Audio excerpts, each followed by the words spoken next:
Hello everyone, आज हम जानने वाले हैं प्लाज्मोडियम के लाइफ साइकिल के बारे में। तो चलिए देखते हैं प्लाज्मोडियम का लाइफ साइकिल। सबसे पहले लाइफ साइकिल को पढ़ने से पहले हमें जानना होगा कि प्लाज्मोडियम है क्या, प्लाज्मोडियम की क्या जरूरत है पढ़ने की, कितना इंपॉर्टेंट रखता है ये हमारे बोर्ड एग्जामिनेशन के लिए।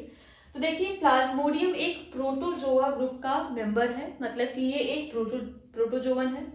प्लाज्मोडियम प्रोटोजोआ का सदस्य होने के साथ साथ ही इसलिए भी इम्पोर्टेंट है क्योंकि ये ह्यूमन में एक बीमारी कॉज करता है जिसका नाम है मलेरिया। तो अगर आपसे पूछा जाए कि प्लाज्मोडियम क्यों भाई इंपॉर्टेंट है इस चैप्टर के लिए है, तो आप बताओगे कि प्लाज्मोडियम एक प्रोटोजोआ का सदस्य है जो कि ह्यूमंस में मलेरिया बीमारी को कॉज करता है। ठीक है बेटा। अब अगर मलेरिया बीमारी की बात की जाए तो इसके लिए मैंने ऑलरेडी एक वीडियो अपलोड किया हुआ है, तो आप देख सकते हो कि ये एक प्रोटोजोआ से होने वाली बीमारी है जिसके सिम्टम्स होते हैं कि ठंड लगती है, उसी के साथ चिलिंग इफेक्ट के साथ उसमें फीवर भी होता है और ये जनरली मॉस्किटो के काटने से होता है। बट लोग इसमें कंफ्यूज हो जाते हैं कि मलेरिया मच्छर से होता है। मलेरिया मच्छर से नहीं होता है, मच्छर इसका जस्ट एक वेक्टर की तरह काम करता है। वेक्टर का मतलब होता है व्हीकल। व्हीकल का काम होता है किसी चीज को एक जगह से दूसरे जगह ले जाना। तो सेम काम मच्छर करता है। मच्छर कुछ नहीं, बस इस प्लाज्मोडियम को किसी इन्फेक्टेड पर्सन यानी कि जिसको ये मलेरिया बीमारी हुई है उसके बॉडी से कैरी करता है और इसको ले जाके कोई हेल्दी पर्सन है उसके बॉडी में ट्रांसफर कराता है। मतलब कि ये जो प्लाज्मोडियम है यही मेन रूट कॉज है किसका, मलेरिया का। मच्छर का काम सिर्फ इतना है कि वो इस बीमारी को फैलाने का काम करता है, मतलब कि स्प्रेड करने का काम करता है one person to another person. Clear है बेटा जी। अब देखिए, इस प्लाज्मोडियम की कई सारी स्पीसीज होती हैं जिनकी वजह से मलेरिया होता है। तो इस स्पीसीज को हम अगर पढ़ें तो इसके चारों स्पीसीज का नाम आपको लिखना है एग्जामिनेशन में अपने बोर्ड की कॉपी में और याद भी होना चाहिए। इसकी स्पीसीज है, पहली प्लाज्मोडियम वाइवेक्स, दूसरा होगा प्लाज्मोडियम ओवेल, तीसरी है बेटा जी प्लाज्मोडियम फैल्सीपेरम और चौथी है प्लाज्मोडियम मलेरी। ठीक है, तो इन चारों स्पीसीज के नाम याद कर लेना, plasmodium vivax, plasmodium ovale, plasmodium falciparum and plasmodium malariae. ठीक है बेटा जी। अब ध्यान से देखो, इन चारों के नाम में सबसे बड़ा नाम किसका है, प्लाज्मोडियम फैल्सीपेरम का। तो आपको ये याद रखना है कि जो मलेरिया है ना उसमें सबसे जो खतरनाक वाली मलेरिया है वो किसकी वजह से होती है, तो प्लाज्मोडियम फैल्सीपेरम की वजह से होती है। और इस मलेरिया को हम बोलते हैं बेटा मैलिग्नेंट मलेरिया। तो ये नाम भी आपको याद होना चाहिए कि मैलिग्नेंट मलेरिया किसकी वजह से होती है, तो ये होती है प्लाज्मोडियम फैल्सीपेरम की वजह से। ठीक है, अब आगे बढ़ते हैं, इसके लाइफ साइकिल को समझते हैं। तो प्लाज्मोडियम का जो लाइफ साइकिल है बेटा इसको बोलते हैं डाइजेनेटिक लाइफ साइकिल। डाइजेनेटिक का मतलब है कि यह अपना जीवन चक्र दो होस्ट के अंदर कंप्लीट करता है। दो पोषक होते हैं जिनके शरीर में प्लाज्मोडियम का लाइफ साइकिल कंप्लीट होता है एंड दैट इज वाई इसके लाइफ साइकिल को या इसके जीवन चक्र को हम बोलते हैं डाइजेनेटिक लाइफ साइकिल। क्लियर है। देखो, जो ये दो होस्ट हैं इसमें एक तो होता है मॉस्किटो यानी कि मच्छर और दूसरा होता है बेटा जी ह्यूमन यानी कि मानव। अब ध्यान देना है कि मच्छर हमें पता है कि प्लाज्मोडियम का वेक्टर है यानी कि वाहक का कार्य करता है, मगर मच्छर तो कई प्रकार के होते हैं, जस्ट लाइक क्यूलेक्स हो गया, एडिस हो गया, इसके अलावा एनाफिलिस हो गया। तो अगर आपके ऑप्शन में तीनों मच्छर के नाम दिए हों और पूछा जाए कि मलेरिया किससे होता है तो आपको याद रखना है बेटा कि इसमें जो मॉस्किटो मेन कॉज है जो कि वेक्टर का काम करता है उसका नाम है फीमेल एनाफिलीज। यहाँ मैंने लिखा हुआ है कि कौन सी मॉस्किटो की वजह से मलेरिया होता है, तो उसका नाम है बेटा फीमेल एनाफिलीज। एनाफिलीज की फीमेल वाली जो मच्छर होते हैं उन्हीं से मलेरिया होता है। ये बात यहाँ याद कर लीजिए कि जो मेल मॉस्किटो होते हैं वो कभी भी ह्यूमन का ब्लड सक नहीं करते हैं क्योंकि उनका जो माउथ पार्ट है यानी कि जो उनके माउथ या मुख है उसका जो स्ट्रक्चर बना होता है वो इस प्रकार से बना होता है कि वो ब्लड को सक नहीं कर सकते हैं। वो सिर्फ और सिर्फ जो फल होते हैं ना उनका नेक्टर ही सक करते हैं और उसी से अपना क्या करते हैं, जीवन निर्वाह करते हैं। बट जो फीमेल्स होती हैं उनको क्या करना होता है, एग लेस करना होता है और उनके एग के प्रॉपर न्यूट्रिशन के लिए उनको कैल्शियम की नीड होती है और इसी वजह से ये क्या करती है ना कि ऑर्गेनिज्म का ब्लड सक करती है, मतलब खून चूसने का काम करती है। कौन, फीमेल एनाफिलीज, क्योंकि उनको चाहिए कैल्शियम। और कैल्शियम की नीड क्या है बेटा, इनको अपने एग को न्यूट्रिशन देना है। तो एग के न्यूट्रिशन के लिए कैल्शियम चाहिए और कैल्शियम ब्लड से वो लेती हैं, दैट इज वाई ये फीमेल एनाफिलीज या फीमेल की कोई भी प्रजातियां हैं जनरली वही ब्लड सक करने का काम करती हैं। तो हमने यहाँ ये देखा कि एनाफिलीज वाली जो मच्छर है वो इसकी एक होस्ट है और दूसरा ह्यूमन है। तो अगर 2 होस्ट हैं तो हमें ये पता होना चाहिए कि कौन प्राइमरी होस्ट है और कौन सेकेंडरी होस्ट है, मतलब कि कौन इसमें प्राथमिक पोषक होगा और कौन इसमें द्वितीयक पोषक होगा। तो ध्यान दो, जिस भी होस्ट के अंदर ये जो प्लाज्मोडियम है वो अपना सेक्सुअल रिप्रोडक्शन यानी कि लैंगिक जनन करता है, उसको हम बोलते हैं कि वो प्राइमरी होस्ट यानी कि प्राथमिक पोषक है। इन दोनों में जब हम देखते हैं तो मॉस्किटो ही वो है जिसके बॉडी के अंदर जो प्लाज्मोडियम है वो सेक्सुअल रिप्रोडक्शन करता है। तो याद रखो, जो हमारा मॉस्किटो होगा उसको हम बोल देंगे बेटा कि ये हमारा कौन है, प्राइमरी होस्ट है। तो प्राइमरी होस्ट का मतलब क्या है, जिसके बॉडी के अंदर पॉजिटिव एजेंट या फिर जिससे बीमारी हो रही है वो अपना क्या करे, सेक्सुअल रिप्रोडक्शन करे। तो जब पैरासाइट या फिर कोई भी ऑर्गेनिज्म जिसके बॉडी के अंदर अपना सेक्सुअल यानी कि लैंगिक जनन करता है वो प्राइमरी होस्ट कहलाता है, और जिसके बॉडी में बेटा जी एसेक्सुअल रिप्रोडक्शन होता है उसको हम बोल देते हैं कि वो है सेकेंडरी होस्ट यानी कि द्वितीयक पोषक। तो इसके केस में ह्यूमन हमारा कौन हो जाएगा, तो ये है सेकेंडरी होस्ट, और मॉस्किटो है बेटा जी कौन, तो ये है हमारा प्राइमरी होस्ट। क्लियर है। अब ध्यान दो कि पूरा ये लाइफ साइकिल इसकी कैसे होती है, बहुत इजी है, ध्यान से समझना। सबसे पहले क्या होता है, मान लो ये कोई ह्यूमन बीइंग है, उसका हाथ है, कोई भी बॉडी पार्ट हो सकता है, वहां पे ये एक मच्छर बनाने की कोशिश किया है मैंने, तो ये एक मच्छर है। मॉस्किटो फीमेल एनाफिलीज है मान लो ये, तो यहाँ पे वो फीमेल एनाफिलीज जो है इनको बाइट कर रही है, कट कर रही है। तो फीमेल एनाफिलीज जब इनको कट करती है, और ऑलरेडी इस फीमेल एनाफिलीज ने पहले किसी ऐसे पर्सन को कट किया है जिसको मलेरिया हो चुका था, ठीक है बेटा। तो ये फीमेल एनाफिलीज अपने सलाइवरी ग्लैंड में यानी कि अपने लार ग्रंथियों में, यहाँ पे मैंने बनाया है, अपने सलाइवरी ग्लैंड में बेटा उस मलेरिया के प्लाज्मोडियम जो पॉजिटिव एजेंट है उसको लेके आई रहती है। और किस रूप में इसको रखी है बेटा, तो इसको बोलते हैं स्पोरोजॉइट। याद रख लीजिएगा कि स्पोरोजॉइट को यह मच्छर क्या करेगा कि ह्यूमन के या फिर किसी भी ऑर्गेनिज्म को जिसको ये कट करेगी उसके बॉडी में ये क्या करेगी, इंसर्ट करा देगी। मतलब मच्छर ने काटा और इसके अपने सलाइवरी ग्लैंड लार ग्रंथियों में वो स्पोरोजॉइट लेकर आ रहा था और उसको बॉडी के ब्लड में इसने क्या किया, इंसर्ट करा दिया। तो देखो ये ब्लड वेसल्स है, रक्त वाहिनियां हैं, इसमें क्या करेगा वो, जैसे कट करेगी स्पोरोजॉइट को उसने क्या किया, इनके ब्लड में छोड़ दिया। अब क्या होगा कि ये स्पोरोजॉइट ब्लड के अंदर है, तो ये यहाँ से कहाँ जाएगा, तो ये सीधे ट्रेवल करते करते करते करते आ जाता है बेटा लिवर में। लिवर में यानी कि यकृत में आता है ये। तो हमने क्या देखा, मच्छर ने किसी ह्यूमन बीइंग को काटा, जब मच्छर ने कट किया तो उसने स्पोरोजॉइट को ह्यूमन के शरीर में इंसर्ट कराया। वह स्पोरोजॉइट बेटा जी चला जाता है कहाँ पे, लिवर में। ये काम वो 30 मिनट के अंदर कर लेता है, आधा घंटे के अंदर। ये स्पोरोजॉइट कहाँ आ गया, लिवर में आ गया। अब ध्यान से देखो, स्पोरोजॉइट जब लिवर में आता है तो लिवर की जो सेल्स हैं उनको बोलते हैं हिपैटोसाइट। ये नाम याद रखिएगा। लिवर की कोशिकाओं में आने के बाद यह स्पोरोजॉइट राउंड शेप का हो जाता है। अभी हमने देखा इसका शेप कुछ अलग था, जब ये हिपैटोसाइट्स यानी कि लिवर की कोशिकाओं में आएगा तो शेप चेंज करेगा, राउंड शेप का हो जाता है, और इसको हम बोलते हैं बेटा जी साइजॉन्ट। क्या बोलते हैं, साइजॉन्ट। तो स्पोरोजॉइट बॉडी में आया, जैसे वो लिवर में गया उसने अपना नाम चेंज किया, साइजॉन्ट हो गया लिवर की कोशिकाओं में। यह साइजॉन्ट क्या होता है ना बेटा कि डिवाइड होता है, मल्टीपल फिजन करता है। मतलब एक साइजॉन्ट था, छोटे छोटे टुकड़ों में ये डिवाइड हो गया, टूट गया। मतलब कि ये साइजॉन्ट डिवाइड होता है और डिवाइड होके कई सारे साइजॉन्ट बनाएगा जिसको कि हम बोलते हैं मीरोजॉइट्स। तो ये साइजॉन्ट जब टूटा है यानी कि इसने मल्टीपल फिजन किया है, एक साइजॉन्ट से कई सारे छोटे छोटे मीरोजॉइट्स बना लिया उसने। कहाँ पे ये सारे काम हो रहे हैं बेटा, तो ये हो रहा है लिवर की कोशिकाओं में। हमने क्या सीखा है, हर चीज को जब दोहराते हुए चलोगे तो जल्दी याद होगा। मच्छर ने स्पोरोजॉइट को हमारे बॉडी में इंसर्ट कराया, स्पोरोजॉइट 30 मिनट के अंदर लिवर में चला गया। लिवर की कोशिकाओं में यह साइजॉन्ट बनाएगा, साइजॉन्ट क्या करेगा, मल्टीपल फिजन करेगा, कई बार डिवाइड होगा और ये मीरोजॉइट बनाएगा।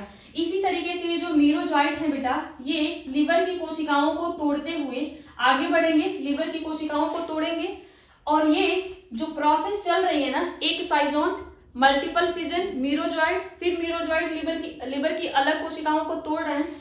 तो ये एक से कई सारे जो बन रहे हैं ना वो एसेक्सुअल रिप्रोडक्शन करके बन रहे हैं। तो कौन सा रिप्रोडक्शन हो रहा है यहाँ पे, तो लिवर के अंदर वो अलैंगिक जनन करते हुए अपनी संख्या को बढ़ा रहा है, और ये संख्या जब बढ़ती है तो लीवर की कोशिका बर्स्ट कर जाती है, यानी कि टूट जाएगी, लीवर की कोशिकाओं को ये तोड़ देगा। और लीवर की कोशिकाओं को जब ये तोड़ेगा ना तो यहां से कहेगा अब कहाँ जाऊं, तो ये सीधे आरबीसी यानी कि लाल रक्त कोशिकाओं में आ जाता है, लाल रक्त कणिकाओं में आ जाता है। ठीक है बेटा, अभी क्या देखा हमने, लीवर में साइजोंट बना, साइजोंट ने एसेक्सुअल रिप्रोडक्शन यानी कि मल्टीपल फिजन करके मीरोजॉइट बनाया। मीरोजॉइट फर्दर क्या करेगा कि लीवर की कोशिकाओं को तोड़ता हुआ कहाँ आ गया, आरबीसी में आ गया, यानी कि लाल रक्त कणिकाओं में आ गया है। ठीक है, आरबीसी के अंदर क्या होता है कि जैसे ये आता है मीरोजॉइट अंदर तो ये अपना शेप चेंज कर लेता है, अपने न्यूक्लियस को बेटा एक किनारे कर लेगा। देखो ऐसे न्यूक्लियस को एक किनारे किया है और बीच में देखो एक वैक्यूल जैसी संरचना बना लेता है ऐसे, मतलब कि न्यूक्लियस किनारे हो गई है आरबीसी के अंदर और देखो इसमें एक वैक्यूल का फॉर्मेशन हो गया है। इस स्ट्रक्चर को हम बोल देते हैं ट्रोफोजॉइड। क्या बनाया है यहाँ पे, ट्रोफोजॉइड का फॉर्मेशन किया है। अभी हमने क्या देखा, सब नाम याद रखना। स्पोरोजॉइट बॉडी में आया है, लीवर में साइजोंट बना है, साइजोंट ने डिवाइड होकर मीरोजॉइट बनाया है और इस डिवीजन का एक नाम होता है, इसको साइजोगोनी भी बोलते हैं या मल्टीपल फिजन भी बोलते हैं। मीरोजॉइट ने क्या किया है, फर्दर लीवर की कोशिकाओं को तोड़ते हुए आगे बढ़ा है और वो आरबीसी में आ गया है, लाल रक्त कणिकाओं में आया है। यहाँ पे ये ट्रोफोजॉइट बना रहा है और ट्रोफोजॉइट फिर क्या करेगा भाई, कुछ काम तो इसको है नहीं, तो ट्रोफोजॉइट फिर से क्या करेगा कि ये रक्त कोशिकाओं के अंदर ये फिर से ये साइजोंट बना लेगा। ये साइजोंट फिर से क्या करेंगे बेटा जी, ये छोटे छोटे मीरोजॉइट बनाएंगे। सेम प्रोसेस रिपीट हो रहा है, फिर से ये बेटा यहाँ पे साइजोंट बनाया, साइजोंट ने फिर से मीरोजॉइट बनाया और मीरोजॉइट फिर से क्या करेंगे, लाल रक्त जो कणिकाएं हैं उनको तोड़ने का काम करेंगे। तो सिर्फ आपको ये याद रखना है प्रोसेस हो क्या रहा है। लीवर में भी एसेक्सुअल रिप्रोडक्शन हुआ और देखो यहाँ पे भी तो साइजोंट मल्टीपल फिजन करके मीरोजॉइट बना रहा है, मतलब कि आरबीसी में भी कौन सा रिप्रोडक्शन हो रहा है, एसेक्सुअल रिप्रोडक्शन हो रहा है, अलैंगिक जनन हो रहा है।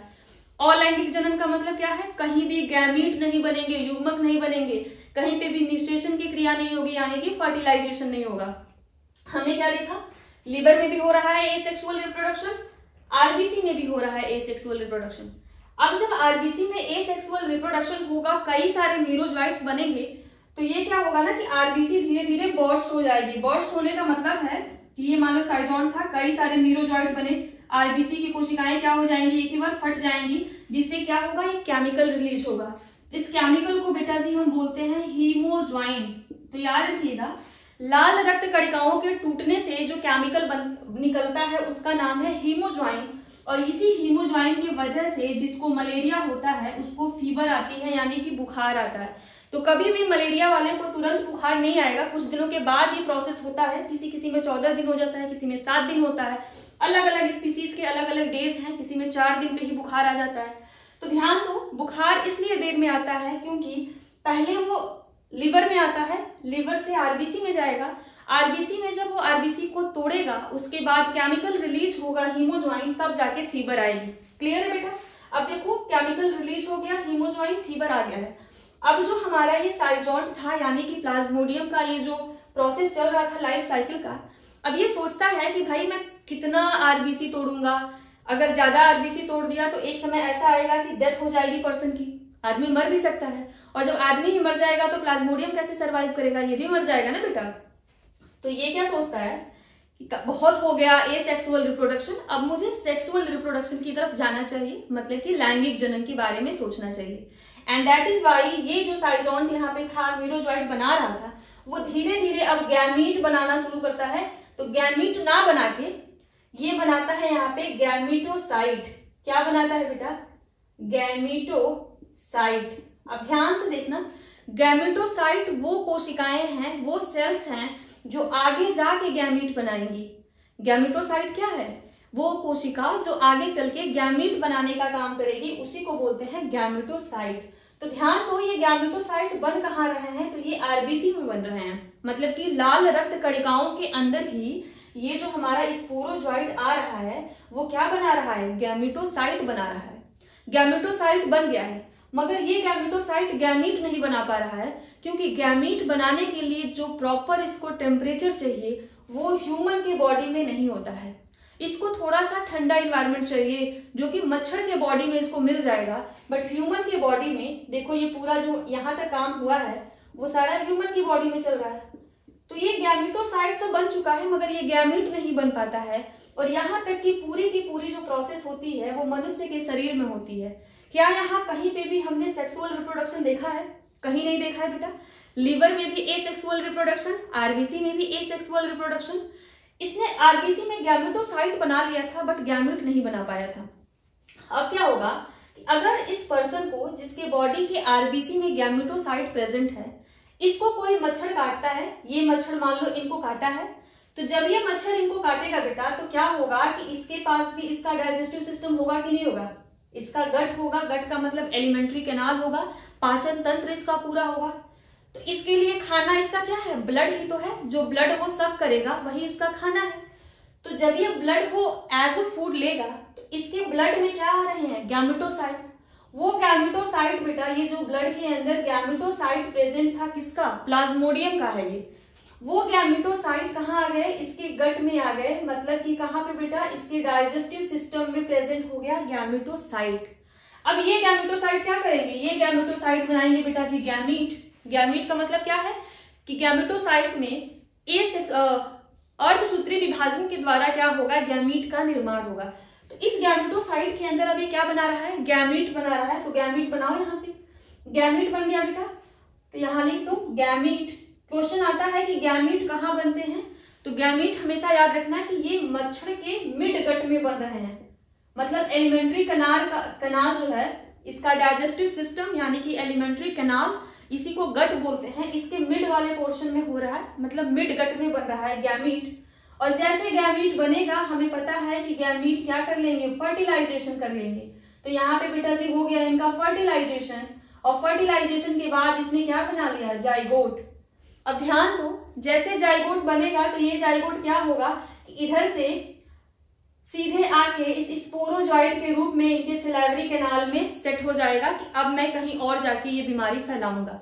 अब देखो, जहां से हमने स्पोरोजॉइट से शुरू किया था, हमने देखा कि फिर ये जाइगोट जो है, जाइगोट ने क्या किया? इस ब्लड से होते हुए यहाँ पे इसके सिलाइवरी कैनाल में, सिलाइवरी ग्लैंड में आ गया है और स्पोरोजॉइट बन के बैठ गया है। तो जहां से शुरू किया वहीं पे आ रहा है। मतलब कि आपने एक साइकिल बना लिया और इसी को हम बोल देते हैं प्लाज्मोडियम का लाइफ साइकिल। कैसे? एक बार फिर से समझो। ये डायग्राम देख लो। मच्छर ने एक इंसान को काटा था और अपने लार ग्रंथियों में जो स्पोरोजॉइट था उसको इनके बॉडी में डाल दिया था। यह जो स्पोरोजॉइट था वो 30 मिनट के अंदर लीवर में चला गया। लीवर में इसने क्या किया? स्पोरोजॉइट ने साइजोंट बनाया। साइजोंट ने क्या किया कि एसेक्सुअल रिप्रोडक्शन करके मीरोजॉइट बनाया। और मीरोजॉइट इतनी ज्यादा जब बन जाते हैं तो लीवर की कोशिकाओं को तोड़ देते हैं और तोड़ के ये लीवर से आरबीसी में आ जाते हैं, यानी कि लाल रक्त कणिकाओं में आते हैं। लाल रक्त कणिकाओं में जब ये आता है तो सबसे पहले ट्रोफोजॉइट बनाता है। इसी को हम रिंग स्टेज भी बोलते हैं। रिंग लाइक स्ट्रक्चर दिखाई देती है ये।